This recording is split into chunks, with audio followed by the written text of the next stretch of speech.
Welcome to Echelon Orchid. I'm your host, Dr. Dan Ford. On today's episode, joining me as co-host once again is TK Eppley. Today we're going to be talking about leadership, but specifically those that might be a little bit more introverted. What is it that they bring to the table?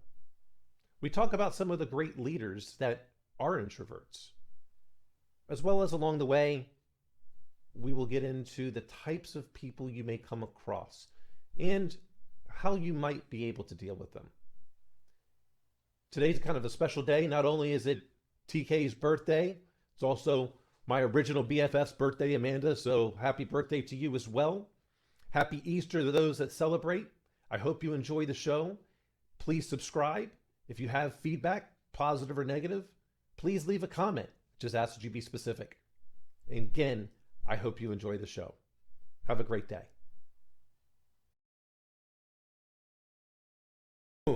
TK, welcome back, my friend. How are you today?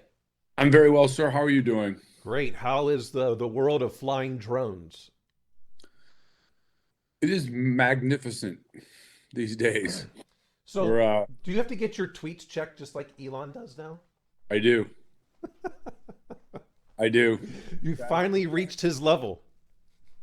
The company, the parent company wants to it filters what I do. Let's say that for work. You know, and all this time, Stoney was thinking I was the one that was trying to silence your voice, and we come to find out it definitely wasn't me. It's okay. We freaked him out yesterday. Stoney or your company? Last week we freaked him out because we weren't live. Oh yeah. You know, I'm playing around with when I'm going to actually like publish the shows, because I've just been doing a lot more we'll say research into it. Right. And while I can still live stream it, even though it wouldn't be technically live, I can watch the comments and still be able to comment on it. But the big dilemma, and I don't know why Google does this at all. It doesn't seem to make a whole lot of sense to me. But Google doesn't allow you to promote a live stream after the fact. You have to wait for it to, you can promote a live stream getting ready to happen, but you can't promote it after it's already occurred. And I'm like, well, this doesn't really help me a whole lot. You have to curate it first, and then you can promote it. Yeah. And then but what I've also found is the big reason why I'm probably not going to do many more like live streams. I'll do like a pre-recording of what the show's going to be, stream that, then that way people can move to it. Because getting a lot of people coming in through LinkedIn, which is awesome. Right. But one of the things that's great is when I upload the video to YouTube beforehand and say, hey, it's going to go live at this particular time, it's already monetized. Almost every time when I do the live stream, even though I set it to monetize, it goes limited immediately, because we'll say something and then I got to go through the appeal process. I've won every appeal.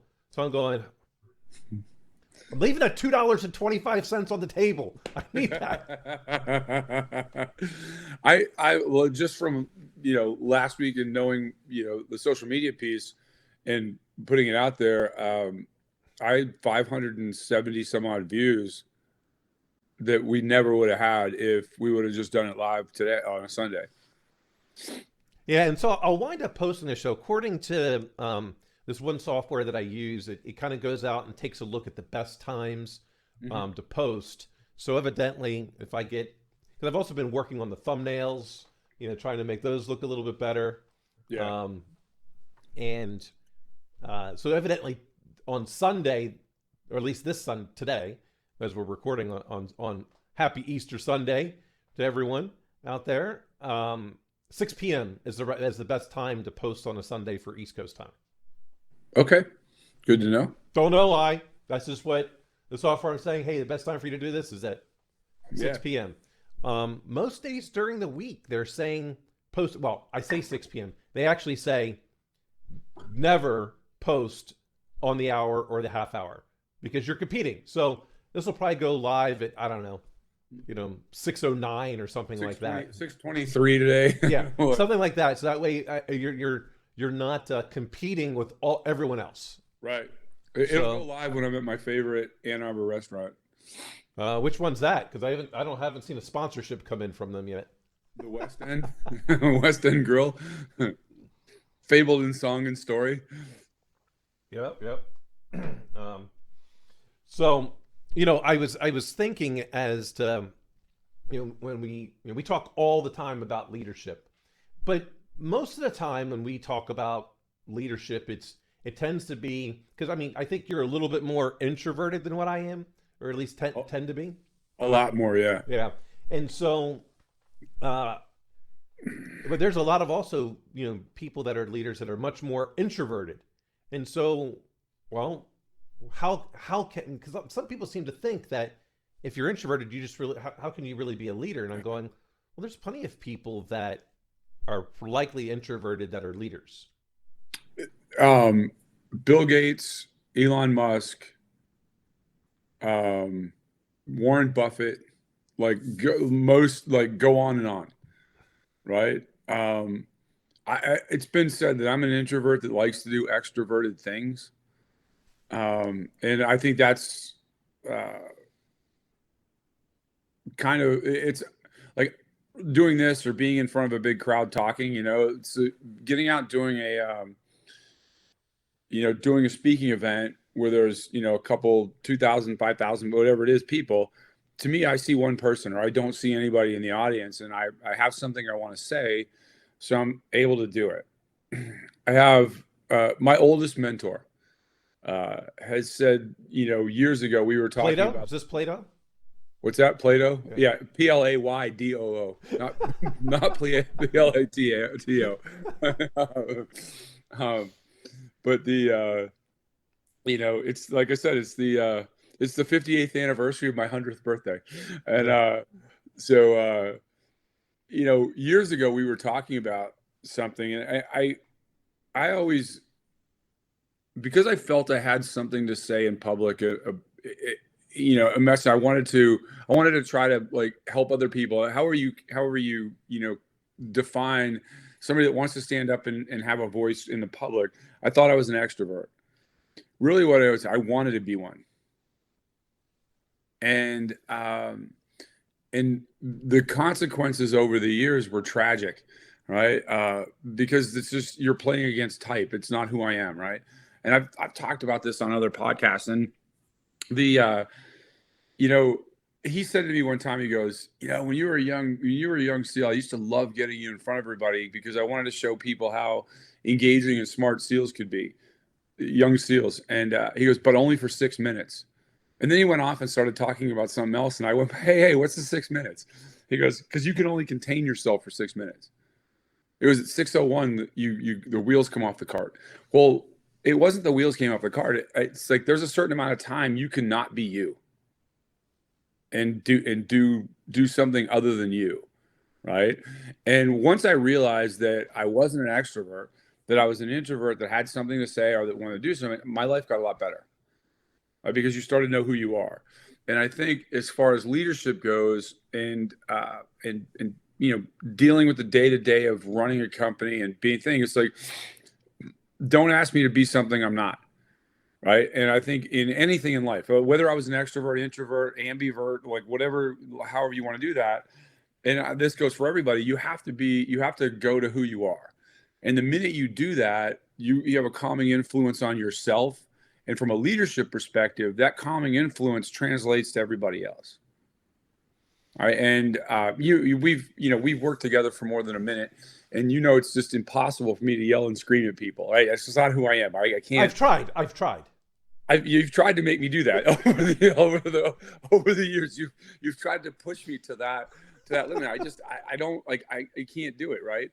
And there's really no reason to yell at someone. Correct, right? I totally believe that, right? And or to we define yelling as this big overt loud talking, where it's not really, right? I mean, it's a feeling that somebody gets, hey, that person's yelling at me. Well, no, I didn't yell at you. Metaphorically, you did, because I felt like you were being overbearing, and it's just not who I am. And I think introverts, if they play true to themselves, number one, they're really contemplative about the business that they run, and more importantly, they're really sensitive, and I say sensitive on purpose, about the folks that they work with. Right. And they're concerned about who they are and why, because I'll tell you from personal experience, like playing against type and thinking hey, in order to be able to go out and do public speaking, do everything else, I have to be an extrovert. It was damaging to me personally. And I mean, and how I felt, and like being in big crowds and everything like that. And then walking away from that experience going, well, I really effed that up. Right. And so the negative connotation, or the negative feeling that you get from thinking that you didn't do your best. Well, it's I don't think I was lying to myself. I just didn't know what or how to process all that. And like Simon Sinek's a big introvert, and he says the way that he handles it is his significant other is a big extrovert. And so he hangs out with a big extrovert at parties and things like that. Because I think I don't know, actually, it wasn't Simon, it was somebody else. They were talking about introverts and extroverts. And I think if you have close interpersonal relationships, that's not necessarily introvert extrovert thing, right? Whereas you relax, you can be yourself, and you can be fully sharing and everything else. But when you go into the public space, as I get ready to go do a trade show, not next Sunday, I'll be flying to Orlando to do a trade show. I have to mentally prepare myself for the week, because I know I'm going to have to appear to be extroverted, right? And I can't remember I feel really badly because I can't remember the name of the lady who talks about this, and to me, when she said this, it was the true essence of, for me personally, being an introvert, is when introverts get up in the morning, they have 10 coins, and every interpersonal reaction, they give away a coin. And at the end of the day, they're exhausted because they have no more coins left. In contrast, an extrovert wakes up with 0 coins, and throughout the day, every contact gives them a coin. And at the end of the day, they wake up and they're full, or they show up at the end of the day and they're full. And I think for me personally, that's the best way to describe it, is by the end of the day, when I have to be in big social situations for the whole day, I'm exhausted. But that's not work, right? And when you talk about leadership, you talk about things, it's like, those are different things, because you develop relationships with your coworkers, or situationships, right, where they're every day. So it doesn't become, there's no newness to the interaction. And I think that's good. What I will tell prospective leaders and leaders that are introverts and are having a struggle is, go back to the basics of leadership. The basics of leadership are give away all the authority that you have and pass it on to everybody. Number one, they're going to be more comfortable doing what they do.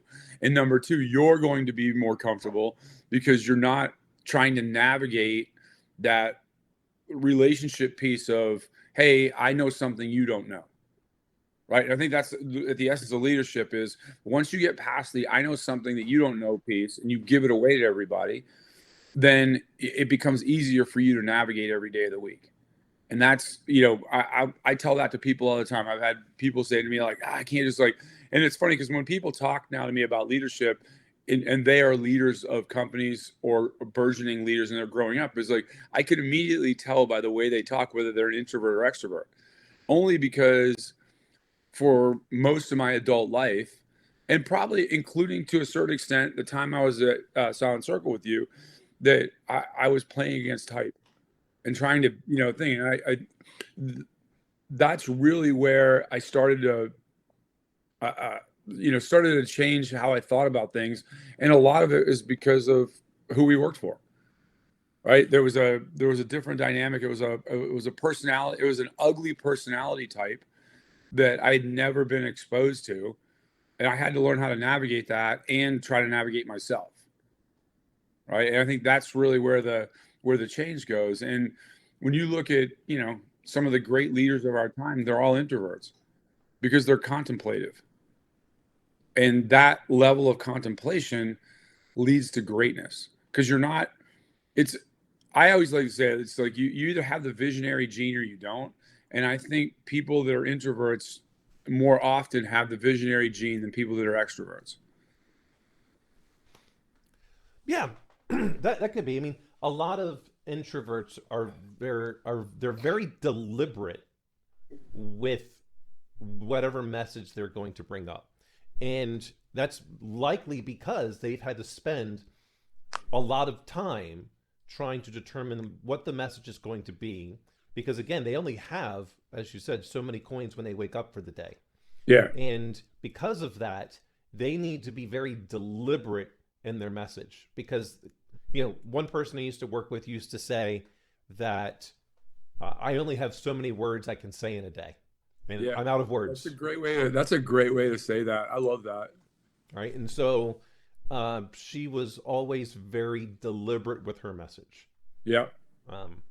And I try to be. I mean, you know, having been where I'm at now, going on 10 months to a year now, you start to create relationships. So it's not, you know, I probably, if you asked the folks that I work with now how much I said during the day, you know, 8 months ago as opposed to today, I guarantee you that would be a different number. Why? Because, you know, we have a relationship now. And so it's not it's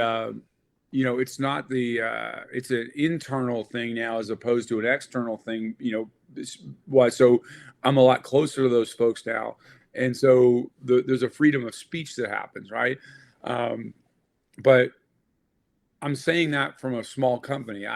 If I went to a company tomorrow that had 500 people, that may never, you know, that may go with a couple people, but in large measure, it may never manifest itself the way it manifests itself today, because I get uncomfortable around those large groups of people. well, a lot of people, I imagine, are probably more. I don't know what the stats would be, but I would imagine that there are more people that are introverted here in the U.S. than, or actually maybe even in the world, than they are extroverted. I would imagine. I don't have any statistics on that, but it would seem to me that there would be a lot more, and even if they're not necessarily contemplative, could be because they're shy, could be any Yeah. other, you know, social anxiety. Imposter syndrome, Yeah. right? We've talked about that before. I mean, like, you have that, and it's going to cause you to be reticent to jump into the middle of the room, right? Because you're like, I don't belong here, right? And I think those things at some point go hand in hand, right? And whether you're introverted, I think a lot more people are more introverted than they would like to say to people or like to acknowledge. And so I think people are, I mean, you and I have both been in the room where people have said stuff and you're like, whoa, whoa, hey, how'd that get loose? Yeah. Right. You know, it's like, oh boy. Oh, ooh, yeah, nice. And it's like, you're not thinking, right? And I would say that 15, 20 years ago, I did the same. I'm not going to say probably, I did the same thing. Like, I would just, you know, it's almost like you just open the floodgates and there's no barrier between brain and mouth. And it's because you're like, hey, I got X amount of time. I got to get it all out. I'm trying to, and I would look at other people that are extroverts and, you know, at parties, at engagements, at work things, to go, that's what I got to do to be successful ultimately. Well, no, what you have to do is you have to be you. Right. And you know, I think in the tech world in particular, and I have very limited experience in business other than being in the tech world. But I think in the tech world in particular, because of the nature of the work, you have a lot of folks that they're not extroverts. I mean, they might not be introverts, but they're, you know, the old joke is, hey, how do you tell the extroverts at the NSA? They look at other people's shoes. Right. And you have people that are very, they're very thoughtful, and that thoughtfulness takes them into themselves because they're trying to accomplish a goal. And that goal necessarily doesn't require a whole team, right? It requires me like looking at millions of lines of code and advancing that code base to something that's going to be great. And so you end up with a lot of similarly minded people. I think one of the downsides of tech is, when you get a jackass loudmouth that's running a company and they're not empathetic to all the people that are quietly building the business, right? And developing the code base, doing all things, they're quietly doing that because that's who they are, right? They find solace in the math, in the code base, right? And then you've got, like I said, we worked for one. He was just a fucking loudmouth jackass and didn't care about anybody but himself, right? Didn't care about anybody but himself and like 5 people that he found were, empathetic to his position and would be by his side forever, no matter what he did. And that's where, we've talked about the narcissist running business or like that. The combination of those two and not being empathetic in the tech world, that most people are not really overt or outwardly facing human beings, that they'd rather hug their computer, right? And I'm not saying that in a bad way, right? I think that's probably the best way to say it is, they find solace in being by themselves and getting something done. And I think when you look at the pandemic and kind of what it's done over the years, like none of those people ever have to go back into an office. And companies that are forcing them to go back, they're going to lose them because now they're in demand and there's jobs everywhere. And if they don't want to go back to the office, why should they? I mean, I have been in agreement with this kind of a statement for I don't know how long. I've always said that, as leaders, we can't take what our preference is and force that upon the people that we're charged with leading. We need to meet them where they are. We need to be able to manage them according to our expectations, but put them in a position for them to be successful. And if that means they got to work at home, stop. Control is, if I can't trust my people out of the office, then what makes you think I'm going to trust them in the office? They're going to do the exact same thing. You just have the wrong people then. So and you're largely looking at when you talk about, especially in bigger companies, you're talking about people 55 to dead are running the companies, right? And how I grew up in, working for, older people at the time, you grew up doing what older people told you to do because they were your elders and it was respect, right? Now, most young folks, especially in, like in my son's age, that are in that 24-year-olds old and around there, a lot of the relationships they've created have all been virtual. So this concept of Zoom and everything else, to them, that's native. Right? They don't, and they're like, hey, I can go do this thing. And and I'll tell you, like the hard thing is like, if you're in a business, if you're in a business of software as a service, why do you have a building anymore? Right? You might have have something small, but you don't need to waste the money on a building because your people can work remote, and most of them are of an age group where not being physically associated with somebody isn't a big deal because a lot of their relationships have been virtual their whole life. If you are in manufacturing like I am now, which is a first time I've done this, it's like you've got to have people in the building because you got to build something. There's a physical piece, part, widget that you have to have. So how do I manage those, that dichotomy, right? Because some of the folks are software folks and they work remote and stuff like that. Well, guess what? All the fabricators and everybody that builds the thing has to be there because it doesn't happen if you don't. So you have that collective and that collaboration. I think when you look at, I think it was Jamie Dimon at JP Morgan, he was like wanting everybody back in the office. And you're like, why? Like, dude, you're a genius. Like he is. He's probably one of the best leaders that the 20th and 21st centuries produce, right? And here's the thing I'll say, we go back and forth about the guy we used to work for. He had the intellect to be that guy. He could be the CEO of a Fortune 50 company. He's that smart. He didn't have the temperament, right? And that's what we're talking about today, and what we've talked about a lot in leadership is, hey, what's your temperament? How do you deal with people, right? Where do you live, and what baggage do you roll into the building every day you show up, right? And I think as you move forward, more and more businesses are saying, hey, I want somebody different than what we've had, right? I think it might not have been last week, but it was a couple of weeks ago. We talked about hiring practices, right? If you go to Korn Ferry, for example, or the big executive headhunters, they might have to give up 3x of annual salary to hire somebody.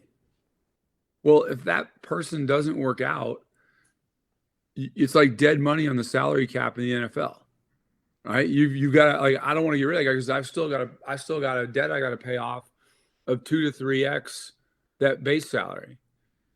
Well, do you want somebody that rolls in like me is like, hey, we can do this, and you're relatively low key about it? Or do you want somebody that comes in that's solved every problem? They're going to fix yours. They got 12 of those, 10 of them. I got everything. And so it's how you end up getting people, right? But I think the business world now, especially in today after the pandemic, where we've a lot of people are remote, I don't need to be a carnival barker to get people in the room to do what they need to do,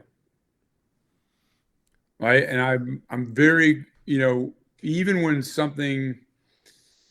I want change, right, which is, I think as a leader, that's the big thing. That's the rub, right? Is when you want change. Because if things are going on and you're like thinking everything seems to be okay, well, if I, in the middle of the night, I sit up and I go, we need to go in another direction. How are you selling that, right? The narcissist carnival barker is coming in and demanding that. What I want consensus, right? And I'm willing to say, hey, nope, we're doing this because I said we're doing this. I don't want to do that, right? Because I want people to understand. I want people to see like what we're doing and see the vision and say, hey, I've bought into all this. Because even if you tell somebody to do something, if it goes natively against what they're going to do, the outcome's not going to be what it could be. So it's like, how do I get people to buy into what I'm doing and why? And I don't, like, for me personally, I don't find it that hard, right? And I think a lot of it is because I'm an introvert in nature. Like, you and I can have these great conversations. Why? Because we've known each other for a long time, and I'm comfortable. I'm comfortable with the folks that work with us now, to the point where, like, hey, this is what we're doing. This is what I want to do. And this is why. Somebody tell me where I'm wrong. All right. I think as a leader, if you can't get to that point where you sit in front of your direct reports and their direct reports and go, somebody tell me where I'm wrong, you're missing the mark, right? Because you don't know everything, and you're paying people to do things. Why do you hire people? It's not just to fill a room. It's to fill in blind spots for things you don't know how to do, or things you don't want to do, right? All of those are, all the same thing. And so how much do you rely on those folks to live up to the promise of why you hired them? Yeah, but I think one of the dangers of wanting to have almost consensus amongst the things is that it's very likely, as you grow, you're not going to be able to have consensus, and this is where you have to make the decisions. Correct. I mean, I make the decisions, but there's a way to get there and I can make a decision, but I can also get to a point where everybody thinks it's their idea. Oh, sure. Right. I think that's really what I'm talking about. Like, I'm not, well, you know me, I don't yell and scream. I'm incapable of being that big authoritarian, as my daughter would say, Dad, everybody knows when you're not happy. Right. But I also don't march into the middle of the room yelling and screaming, because it just, I feel like I'm dumb, right, when I do that. I've recently been told I control the weather. People just happen to know, that if I'm all sunshine and puppy dog tails and rainbows, and so too is everyone else around. If I Right. am not, so too is everyone else around. I don't know if Right. that's true or not, but that's just what I've recently been told. And I go back to we'll go back to this wrong aspect because wrong is also, and many times, a matter of opinion, Yeah. and that opinion. Because here's a great example. I believe strongly that Chromebooks at this point in the world should be the normal, the standard The operating system default. that everyone's using. The Because default. like I've only got 3 applications in my organization now that require a thick client on Windows. Everything else is in a browser. Right. However, if you were to ask my the people that work for me in IT as to whether or not that was a wrong way to go, a majority of them would say, yes, we need to stick with Windows. I Because yeah. I because they're comfortable with it. That's what I was going to say. Right. It's the GS 14 that doesn't want to hear it. Who's a CISSP that doesn't want to change because he's or she they're 4 or 5 years away from retirement, and the old dog doesn't want to learn a new trick. Right. That's where that's at. Right. And you and I are in violent agreement when it comes to things like that, because it's like, hey, number one, it's orders of magnitude cheaper than Windows. I have both at work. We have a legacy system that's Google, and then the parent company wants us to go to Windows. Right. I deal with more, in layman's terms, hacks or breaches or just phishing email, everything through Windows that I don't get any on the Google side. Yeah. Right. And it's like, guys, like, we don't have that many folks here. So why am I wanting to pay for this big enterprise system? I don't. Right. I'm thinking, but you're right. It's when you have to, I'm not, like I said, I'm not, when I say I want consensus, I mean, that's where I'm starting. Right. Right. Sure. I would And like to have consensus, but at a if I certain can't, point in time, get people to buy in, then we're going to go to, I'm going to tell you to do it. But for most things don't happen in a binary thing. Like, you're leading up to something. mhm. Right. So as a leader, how do I start populating the imagination of people to go where I want to go? Right. Here's where I really want consensus. Where I want consensus is that we are all going to agree that we're going to test this solution, and we're going to test it as if it was our idea. And then we're going to rely on the results. If the results come back and say this isn't going to work, okay, we tried. Well, in order to do that, there has to be a measure of intellectual honesty that causes you to put your biases aside. Right. And everybody's biased towards something. You know what I'm biased towards? Yourself. Winning. Yeah. Always. Right. And I don't mean for myself personally, because the win is the team has gotten better. We've raised it up, and the right solution has been presented and deployed appropriately to customer base. I agree with that. I totally, That's what I'm a biased towards. it's what I tell my folks, my direct reports, like, look, it's not about us, it's about everybody else. Yeah. All right. Hey, look, I'm a made guy. I'm not getting promoted again. It's like, You can still become the chairman. well, but you understand what I'm saying is Yeah. that, so I think as a leader, once you get to the point where you're like, I look around like the only way I'm going to lead more people is if I go to a bigger company, right? That type of thing, right? Or we grow demonstrably, right? Because I am the apex predator of the organization, right? And once you, and I think it's, we've talked about this in the imposter syndrome thing. It's like, once you understand that you're the apex leader, life becomes a lot easier. That I'm not reaching for things. I'm not like grabbing them. And in reaching for people to understand. I'm just like, nope, I can be a dick every day of the week and say, no, we're doing it my way. Or I can try to grow everybody in the organization and ask, what's your opinion? And most of the time, because you're in the same, you have the same goal. Like we all have the same goal of what we're trying to accomplish, that a lot of folks are going to have the same thought process as you do. It might not manifest itself immediately, but when you get down to it, we're all thinking the same thing. So let it be your idea. I don't care. I absolutely don't care. In fact, I would prefer it was somebody else's idea along the way. More importantly, I'd prefer they showed up before I had to ask them a question about it and said, hey, I think this is where we need to go. Well, and that is a huge reason why I push so much training on my folks. Like I tell all of my managers, look, you only get these people for 38 hours a week because I get the other 2 hours and I'm giving it back to them on the job that they're going to train. Because then they're going to come up with those crazy ideas that are going to wind up causing that collaboration. And we're going to be taking that, that particular piece of diamond that we had, and we're going to get it into the right shape, have all the, the 4 C's, they're all going to be amazing because we just kept dwindling it down and we finally got something. Yeah. But that doesn't happen if you don't, if you don't put that trust in the people to get better and stop being scared of whether or not they're going to leave or not. This is that constant, fight. I still have this fight about, well, what if they happen to leave? Well, the best way that I think I have found to prevent people, and they won't. Right. Well, yeah, but I even take it a step further.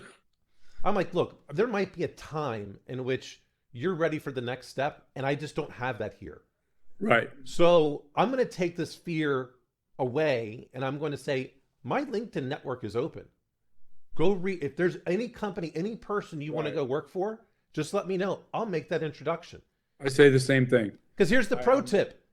Those people wind up staying with you even longer because they trust you. Right. And I'm not worried if they're going to leave. So I let them know, please, please go do it.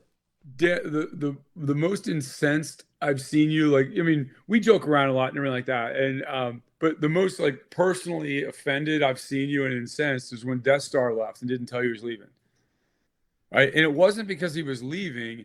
It's because you felt he was going somewhere that was beneath his skill set. Absolutely. Right? And it was. And, well, I don't disagree with you, but I'm saying it wasn't about the fact he was leaving you.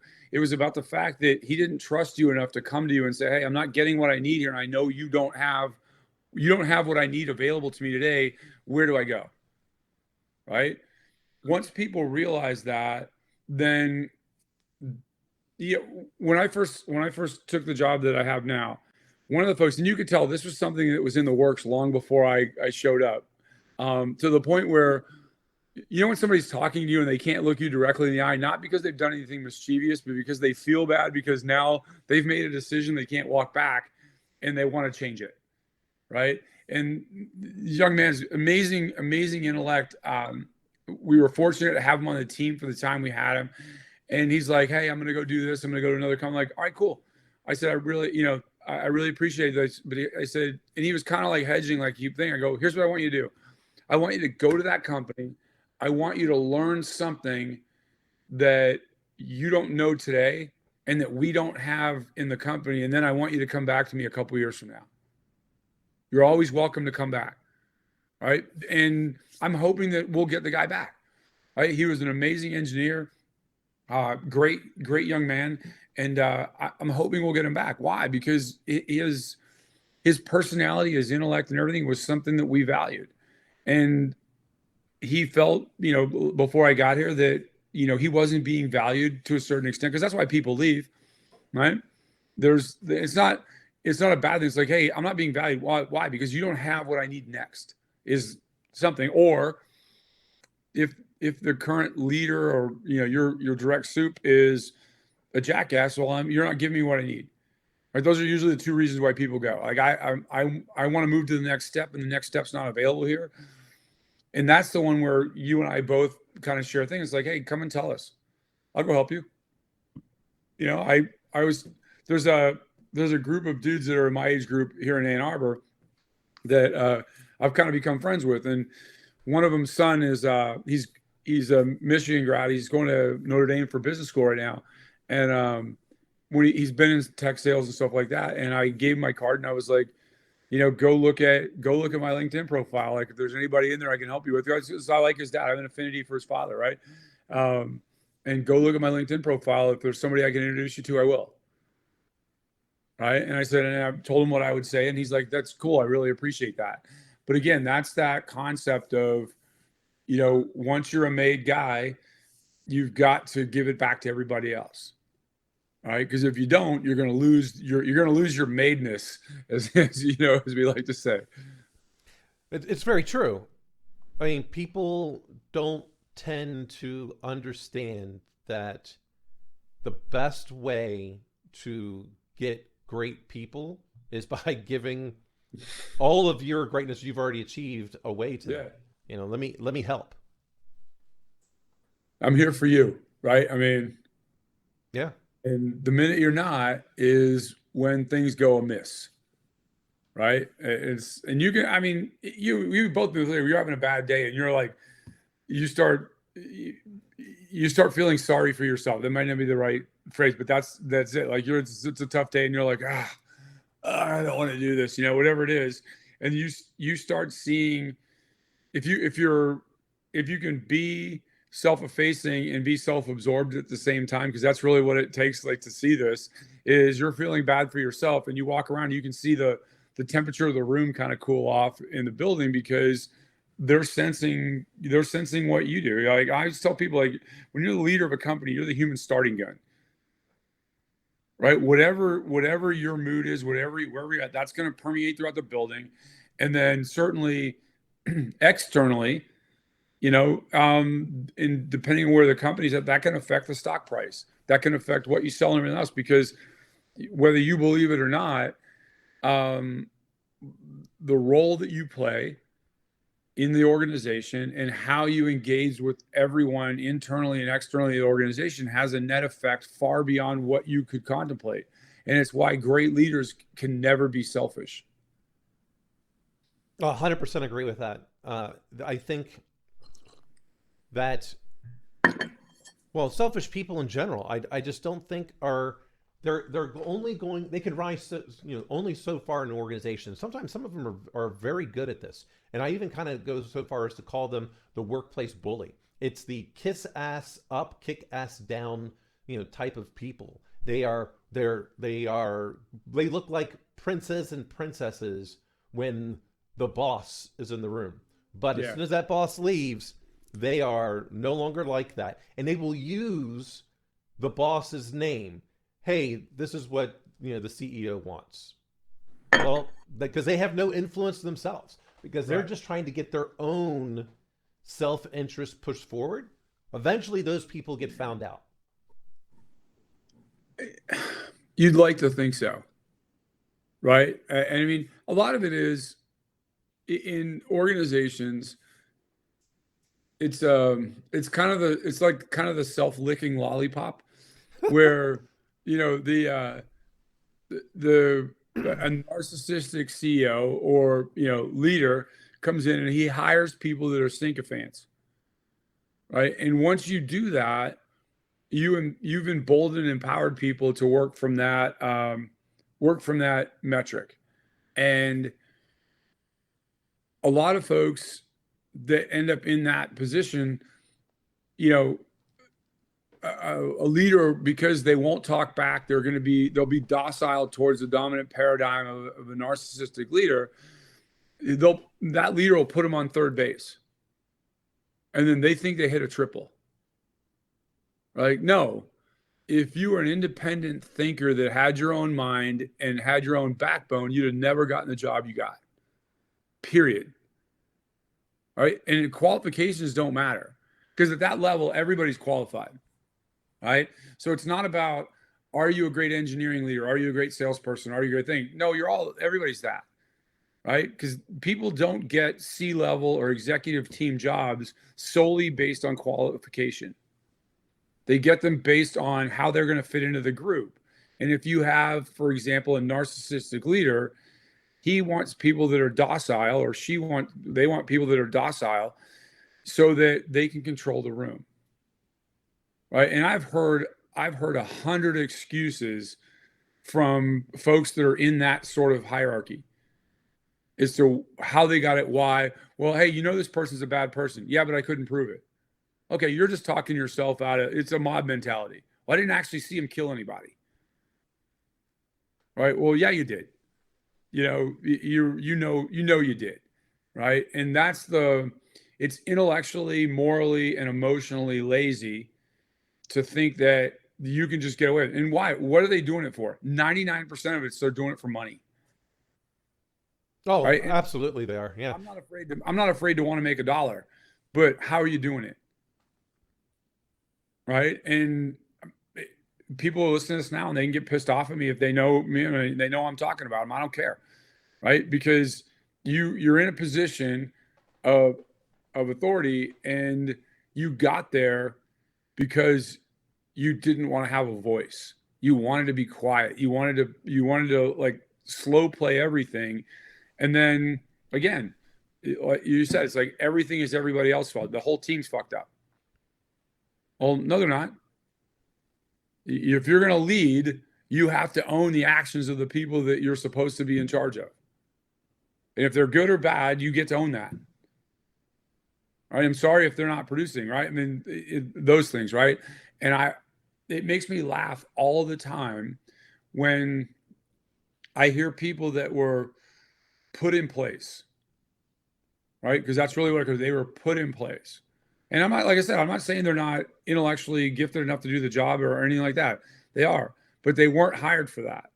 They were hired because they fit a certain mold, and they wouldn't swim upstream. They're like a little salmon that won't go home, right? Because they don't want to offend anybody, because they want to make sure they secure their paycheck, right? And the bigger the company, the more that happens, because you can't hide in small companies, because everybody's got to play along together, right? The bigger the company, the more you can hide, or the more you can placate the boss and act like you're doing the right thing, right? And I think that's and that's not going to go away, by the way. It's just like, that's a pie in the sky thing. If TK thinks he's going to fix that, TK needs to go start drinking early and pass out by noon so that he can sleep all day and let everybody else be realists. Well, right? but you do have an opportunity in the companies in which you are leading to be able to help snuff those things out, right? And that's a lot where I think when CEOs are hearing from multiple people that this person is doing these things, you may not be able to all of a sudden stop it, but you can at least have an honest conversation with that individual and be like, look, this is what your peers are saying. You cannot have an honest conversation. And this is from experience. If you bring it up, people get worked up. They get defensive because, again, I hit a triple. No, you didn't. You were put on third base. Right. But there's a difference. Right. And it's not that we can't have the honest. Most people don't want to have that honest conversation. Correct. Right. And it's the folks is like, it's like the old thing. It's like money doesn't matter. It's just how you keep score. Well, to them, that's everything. And they're like, well, I'm making this. You're not. Okay, fine, great. How's your self-respect and dignity going? And I've gotten back before. Well, you can't spend self-respect. Yeah, you can. You can't spend it, but you got and it's thing. It's like, so I don't. To me, it baffles me. It absolutely effing baffles me when people are like, I'm going to do this for money. Right? Do the hard job and do the right thing. The money will show up. Right? And so you make a little bit less money. Sometimes, maybe, right? But I would think in the long run, it's temporary. Right? And this gets into that piece that I'd like to talk about. If I'm doing something for just money, well, then more than likely my personal life is going to be suffering. No doubt. I totally agree with that. And if my personal life is suffering, eventually it's going to affect my professional life in some capacity. And I think too many people forget that. Like when I talk to people about, hey, you need to look for that 2% change month over month, they need to be doing it like, what are you doing to grow as a on your personal world? Even Maybe, even 0.5%, you know, like whatever, do something positive for yourself. And yeah. everybody, I've fallen into it where you're in a situation, it seems like a spiral, and you just, you know, you get down on yourself, you know, and That's why I'm what here to lift you up, TK. well, yeah, but I mean, that's, you know, that's normal throughout a life, you know, throughout a lifetime. It's like you can't be like Mr. Motivated every day of the week as much as I want to be. But I'm actually probably I'm better at helping other people than I am myself a lot of times. Right. And but what I've found is during a down period is you really find out who cares about you. Right? Because everybody else is go find a new network, go do this, go do that. Well, why don't you take 5 minutes of your day and help me? Right. And I don't like, and when you approach people like that, they're gonna be like, what do you mean? I did this for you, I did that for you. No, you didn't. You absolutely didn't. And you know why? Because I don't feel that. And whether you think you did or not, it's how has it touched me positively or negative, and how do I feel about that, right? And that's just it's Julie. Julie actually says this. She goes, most people are surface people. Mm-hmm. And I was like, that's genius, right? Because that's the truth. Like most people don't want to get in depth with you. They say, hey, I love you, I hate you, we're like whatever it is, and I want to do this, I want to do that, but they're not depth. You know, they're a mile wide and an inch deep, right? Whereas I want an inch wide and a mile deep. Right? Those are your true friends. Those are your true, you know, folks that are going to be with you when shit gets hard. Right? And I think as a leader, once you've gotten to this point where you've made it, you know, and I use that in air quotes because that's how people describe it. Because I don't think you've ever made it. I think you're on this continual arc of you know, learning and growing. And whether you know, it's not positional. Right? It's like tomorrow I want to show up and do better for the folks that work with us than I did yesterday. How am I going to do that? Right? And it's you say it all the time. Like as a leader, you have to spend time and you have to sit and think.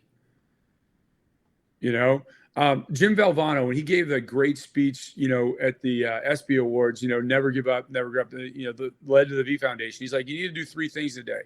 You need to laugh, you need to cry, and you need to be lost in thought. All right. If you can do those, and he said just like this, if you can do those 3 things, that's a pretty good day. Right. If I can do those 3 things, it's the best day. Right. I have the daughter of a friend of mine. He got killed in, I think, August of 2003 over in Afghanistan. And his kids were little. You know, I went to the door, told his wife and 4 kids that their dad's never coming home. And when people ask me and I get this a lot because when I speak, I never talk about having been a SEAL because it's not important to what I'm trying to do. But at the end of it, when I take questions, people will always want to ask me, you know, they'll want to ask SEAL questions. And the one I get is, well, what's the hardest thing you've ever done? And because people think it's going to be some shoot 'em up combat story or something like that. And I'm like, you know, stand over, watch a mom stand over her son's casket and cry the makeup off his face because the tears are falling down on his face. That's the hardest thing I've ever done. And it's the hardest thing that my friends have ever done because 2 of them were on either end of the casket and they're crying like little girls. Right. So fast forward to, I don't know, about a year ago, and a restaurant opened in Virginia Beach. And I was there one night and I finally looked at one of the girls and she looks at me and she's like, are you TK? And I'm like, yep. I go, how do I know you? She goes, you don't know me, you know my dad. And she's one of Dave's kids. And we sat around, you know, over time, kind of this awkward getting to know each other. And one night it was just me and her near the end of the night. And she said, hey, tell me some stories about my dad. And all I did was tell her dumb shit that he did, right? The funny stuff, she's heard every heroic story about what an amazing Steeler father was. What she hasn't heard is that what a dumbass he was, right? And I don't mean that in a bad way. I mean that in like every one of us is a dumbass and we do dumb stuff. And you need to get that out because that's hugely important to making the fabric of a 3D human being. And by the end of it, both of us were laughing, both of us were crying, and we were having a great time. And that's when you talk about I need to laugh, I need to cry, I need to be lost in thought, that's what you need to do. And it's every day. And you're not gonna change yourself and you're not gonna change the world until you have that depth of personality. Well said, my friend. Well said. And I think that's a great spot to close it out on a Easter Sunday. Very well. Hopefully everyone will get lost in thought today. It's definitely a holy day for Christians and Jewish people around the world. So with that, as always, I appreciate you coming on and spending some time with me. I appreciate our time together as always, my friend. All right, sir. You have a great day, and we'll talk soon. Thanks. Have a good week, people.